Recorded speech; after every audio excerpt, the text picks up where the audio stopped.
There is no right or wrong way. You can do either. The important thing is just using nutrition information that goes with the state the meat was in when you weighed it. A really useful piece of information to know is when you look at a nutrition facts label, the nutrition facts are, unless the label says otherwise, in reference to the way the food is in its current state. So, for example, with something like this chicken breast, when it says 4 ounces or 112 grams, has 1 gram of fat, 26 grams of protein, and 120 calories, that is in reference to the way the chicken is in its current uncooked raw state. If I was to cook the chicken, these facts would no longer apply. There's nothing wrong with weighing a meat after you've cooked it, and there are actually some potential benefits, which I'll get to here in a second. Like I said, the important thing is just to then use nutrition information that is for cooked chicken versus the information on the package, which is for raw chicken. When you cook meat, it often loses water, and how you cook the meat and how long you cook the meat influence how much water that it loses, which is why the nutrient content of cooked meat can vary.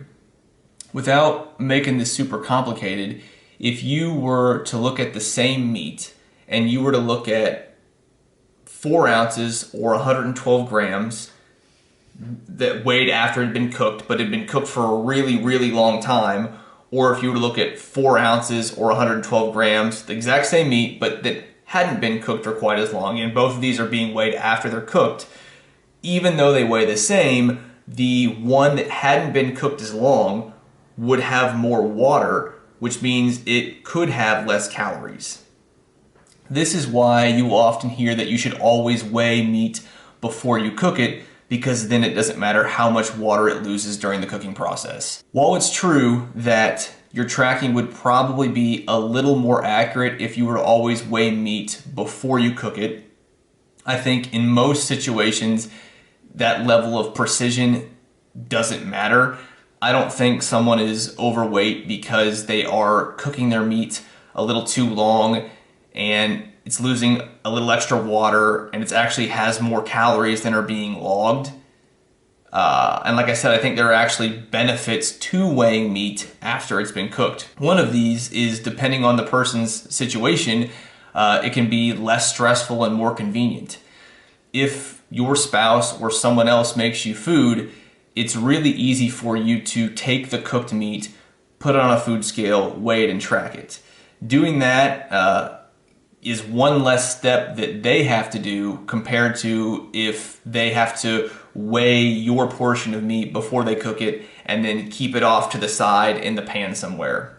Now, it's not going to be like that all the time. If you guys are on the same page and you both do that, it's not going to make a difference. Or if you do all of your meal prepping yourself, then it might not make a difference. It might be just as easy for you to weigh meat before you cook it as it is after you cook it.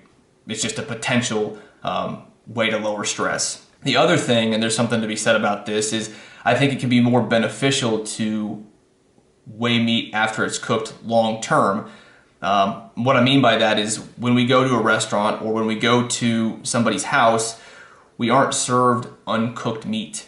And I think it's a really useful skill to be able to look at a meat, be able to estimate the number of ounces or grams that that meat weighs and the nutritional information that goes with that estimation.